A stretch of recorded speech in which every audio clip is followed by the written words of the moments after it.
እና ለእነዚህ ልጆች ደግሞ እንደዚህ አይነት የሳላ ንብረት ያላቸው ልጆች ያስፈልጉናልና እንግዲህ ቤተሰብ መጠንከር አለብን። ወላጆች መጠንከር አለባቸው። የወላጆች ጥንካሬ ነው እዚህ ደረጃ ልጆች ሊደርሱ የቻሉት። ዛሬ ማህሌቱ የኢትዮጵያ ማህሌት ይመስላል።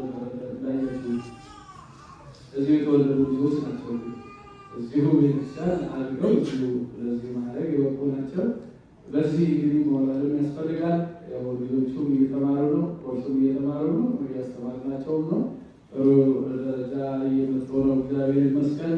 እንግዲህ የእናንተን ጸሎት፣ የእናንተን የቤተሰብ ትጋት፣ የወላጆችም ትጋት ያስፈልጋልና ልጆቻችሁን ወደ ቤተክርስቲያን እያመጣችሁ እንዲማሩ እንዲጠንክሩ፣ መንፈሳዊ ሕይወታቸው ካደገ ማህበራዊ ኑሯቸው በዛው ልክ በዛው መጠን ያድጋል። መንፈሳዊ ሕይወታቸው ካዘመመ፣ መንፈሳዊ ሕይወታቸው ካንጋደለ ማህበራዊ ኑሯቸውም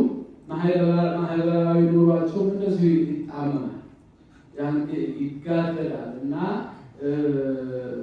ትልቁ ለማህበራዊ ሕይወት መንፈሳዊ ሕይወት ያስፈልጋል። በመንፈሳዊ ሕይወት የተመሰረቱ ልጆች ማህበራዊ ሕይወት ላይ ሲደርሱ ራሳቸውን ይመራሉ፣ ቤተክርስቲያን ይመራሉ፣ ሀገርን ይመራሉ።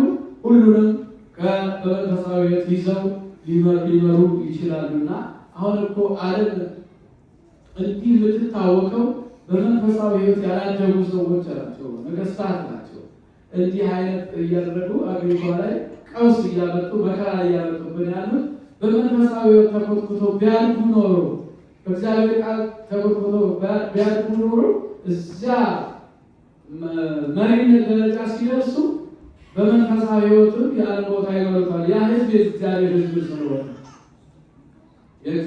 ስለሆነ በጠመንጃ በዱላ ይመጣሉ። እንደገና ደግሞ በዛው በኩ ደግሞ በዚሁ ዓለሚቷ እየተተራመሰች የምትኖረው የጠፋችው ዓለም በሙሉ አንድ አካባቢ ብቻ አጠቃላይ ብታዩት በሙሉ በመንፈሳዊ ሕይወት ስላላደጉ ነው። እንደዚሁ እዛ ላይ ተቀምጦ ሀገሪቷንም ያወቋት የሚያስጨንቋት ያሉት እና ልጆቻችን ከዚሁ ወደ ከመንፈሳዊ ሕይወት ካደጉ የሀገር መሪዎች ሲሆኑ መንፈሳዊያን ይሆናሉ፣ ደጋጎች ይሆናሉ፣ ለህዝብ የሚያዝኑ ይሆናሉ፣ ለህዝብ የሚራሩ ይሆናሉ እና ከዚሁን ወላጆች ልንጠነክር ያስፈልገናል።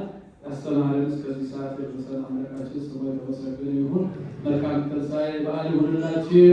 መልካም ትንሣኤ በዓል ይሁንላችሁ። አምላክ ቅዱሳን ከሁላችን ጋር ይሁን። የፍቅር ባለቤት የሰላም ንጉሥ ሰላማዊ ኢየሱስ ክርስቶስ ሰላም ሰጠን። ሰላም ለቤታችን